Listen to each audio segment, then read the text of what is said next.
All right, let's get going. You're on Wake Up Tucson, 1030 The Voice, trusted local news and talk. Let's head over to Ildefonse Ortiz from Breitbart. Ildefonso, good morning. Welcome to the show. Good morning. Thanks for having me. So we've been doing this show 10 years for 40-something minutes north of the Mexican border, and, of course, we're in the liberal petri dish that is Tucson, Arizona, which if you talk to a lot of the folks in power around here, there is no crisis, Ildefonso, even though we've had, record numbers of craziness going on at the border. You back east? Where are you located? I am in McAllen, Texas, which is the main the focus point right now for the migration crisis. Down here, we're seeing about 1,500 people a day. The between down here is that a lot of these migrants are looking to basically set foot on U.S. soil and claim asylum. So while you guys over there have a fence, over here there's just a river. So all they really got to do is, basically the Gulf Cartel, they're geniuses. This Mexican drug cartel, they've kind of shifted operations, and now they're mainly a human smuggling organization. They're basically just getting the people from the bus station, they're crossing the river, and then they're giving them over to Border Patrol. So that's why they're seeing about 1,500 people a day in just this one sector alone. Now, if you look at the most recent statistics that Border Patrol released, that nationwide they're seeing about 4,000 people a day. The majority of them are coming from right here in the McAllen area. And sadly, the only ones that are benefiting out of all this is the Gulf Cartel. They're the ones that are collecting a tax from having people cross their river. They are the only ones that actually have real, real control over their border would be the drug cartels. Well, and of course the game being played of just seek asylum when you go to a port of entry, right? And then we're now finding out that 87% of these folks are coming nowhere close to their court date. That's correct. So sadly, if we look at the most recent numbers, this year alone, the 2019 numbers, we're looking at 610,000 people that have already come in. Just last month, we had 144,000 people in May. So this kind of shows that the trend continues to move upward. Things they continue to escalate. I mean, just from April to May, you had almost an increase of 40,000 in migrants. Sadly, people may say, well, Mexico's deporting more people. In reality, Mexico has deported pretty much a drop in the bucket, basically.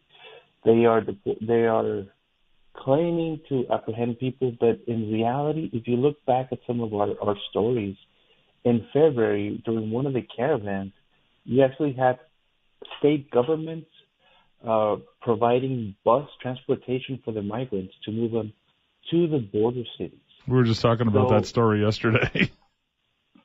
Yes, and that is something that continues, to this day.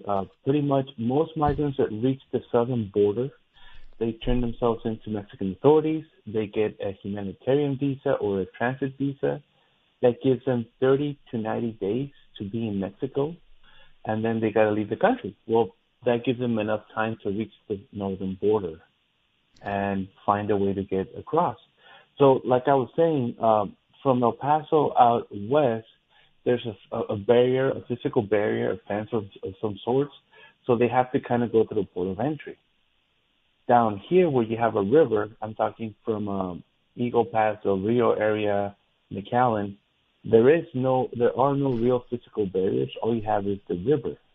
So as long as they cross that river, they're technically on U.S. soil and they can claim asylum. And that is the new model that has changed that's making it very profitable.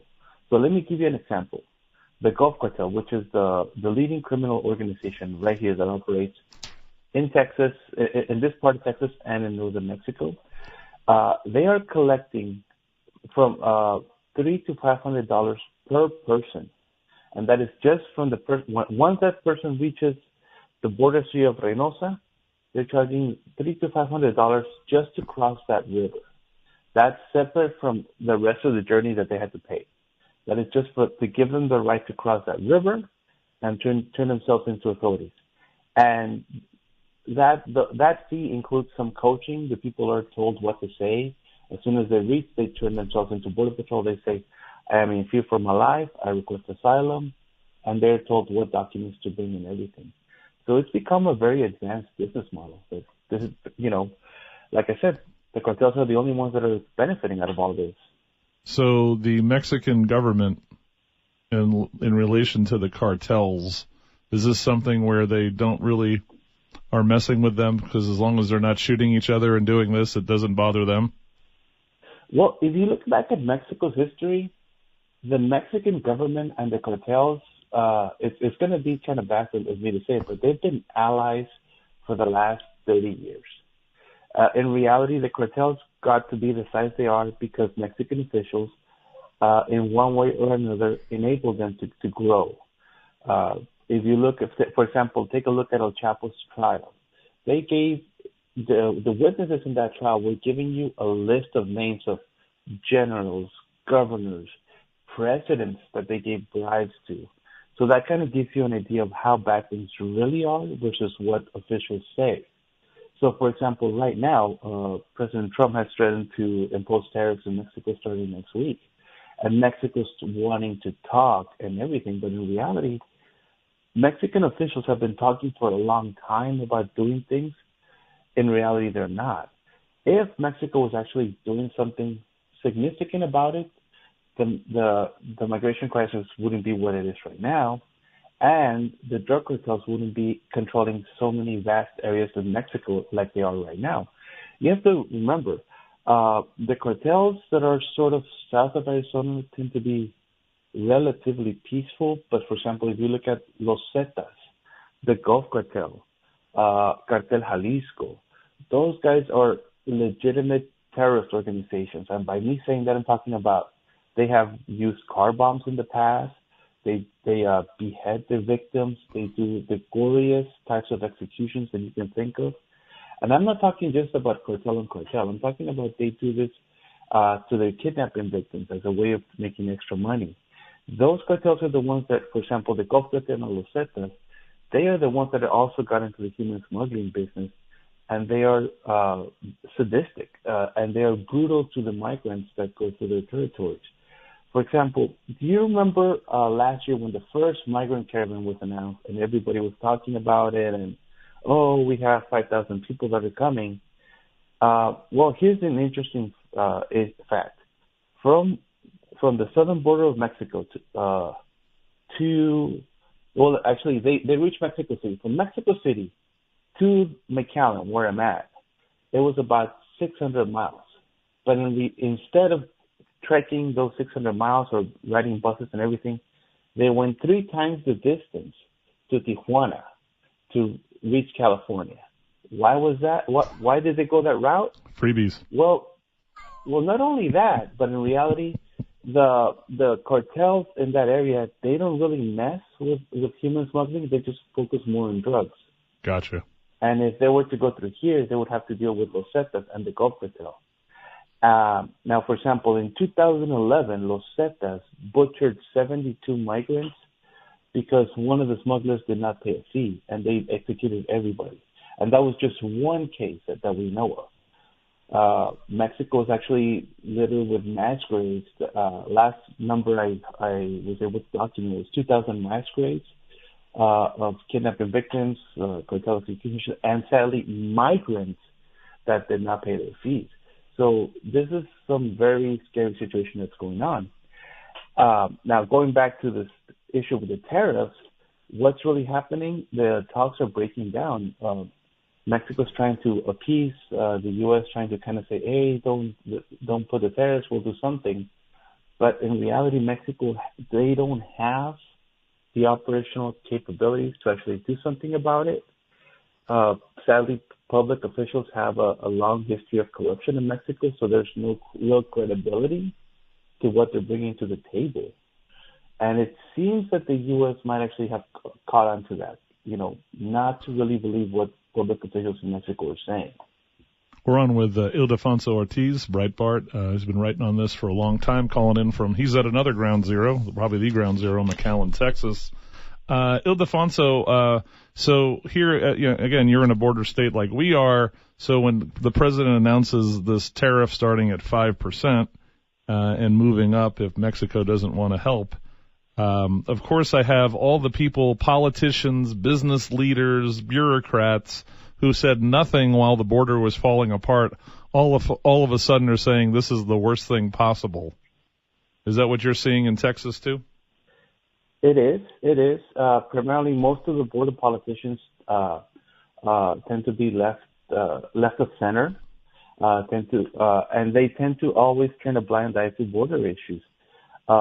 Sadly, they tend to pretend that cartel violence doesn't take place in their own districts. There's a phrase that I love to use among politicians: "No pasa nada," nothing bad's happening.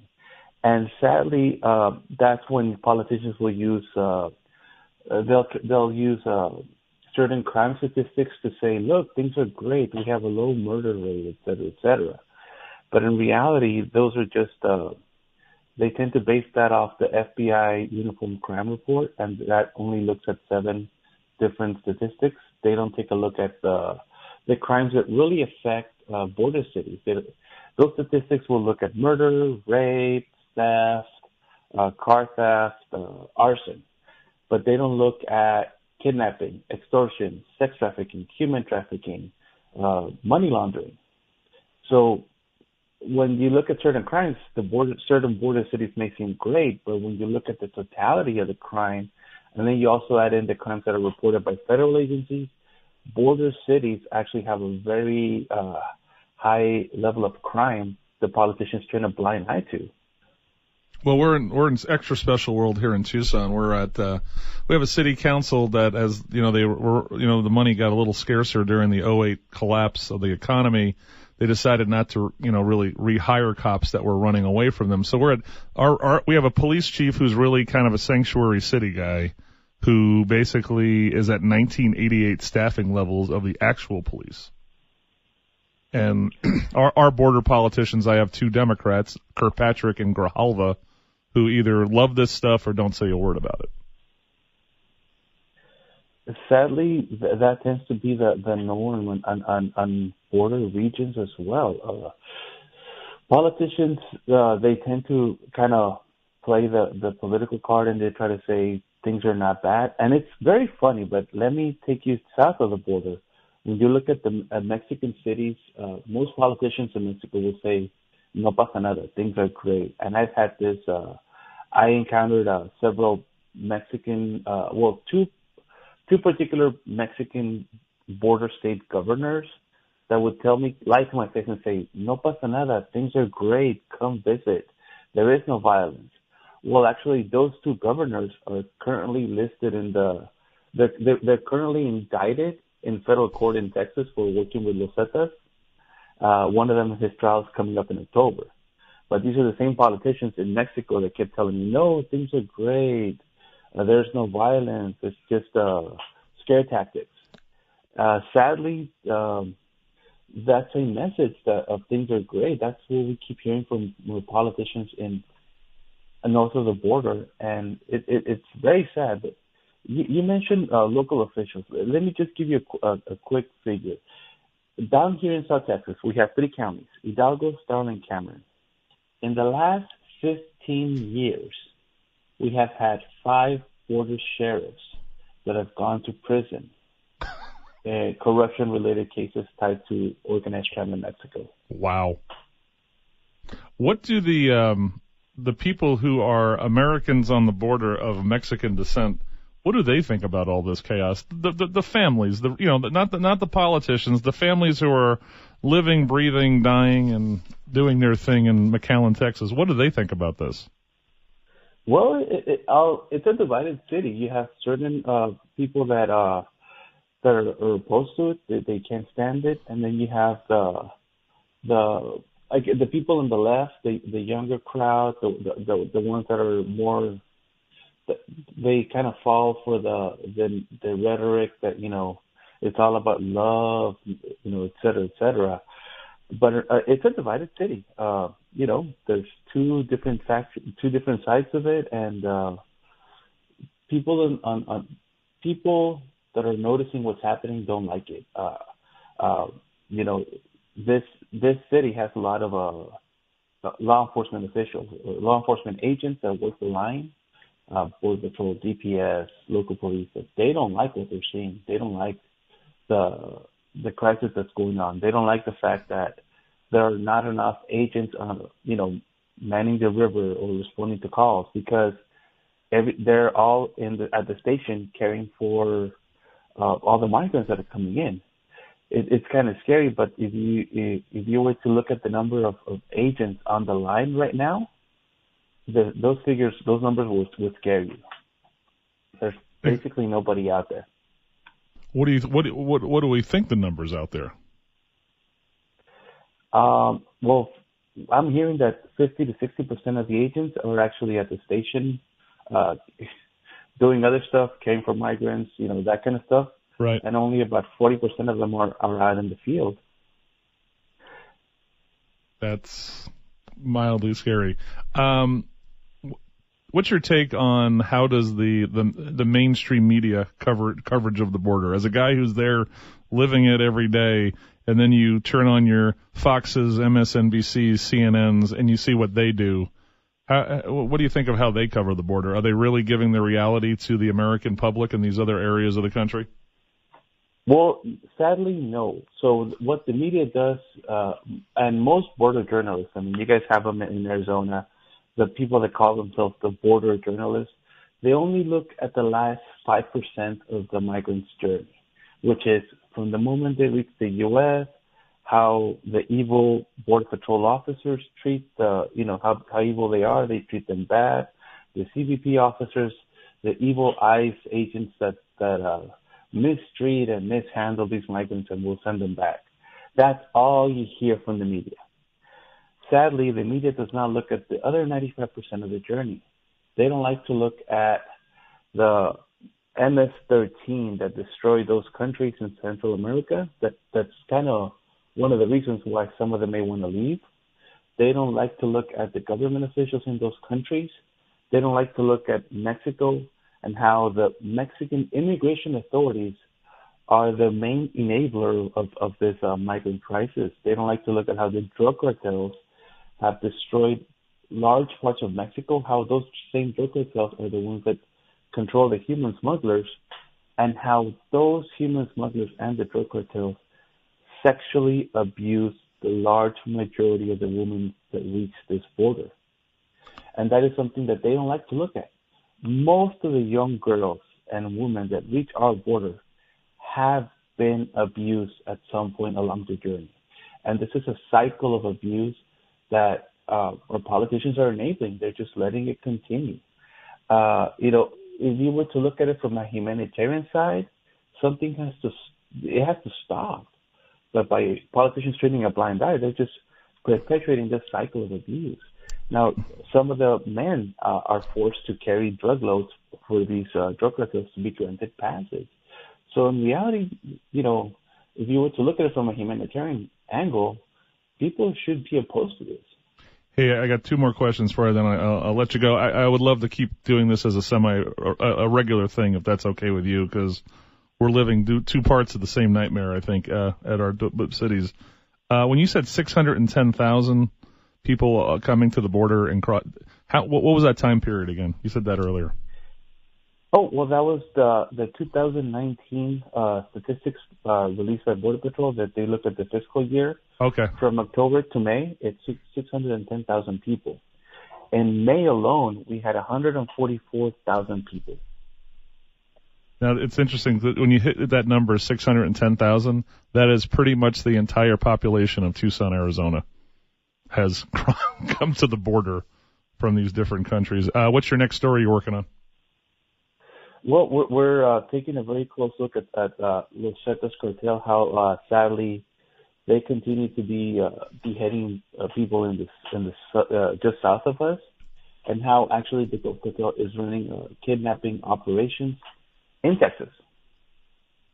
Well, check this guy out, Breitbart.com. He's right there. He's in McAllen, Texas. He's living it, and he's doing good work down there. Ildefonse Ortiz, thanks for the conversation, and we'll talk to you very soon. Okay, sir? My pleasure, definitely. Thank you, sir. Have a good day.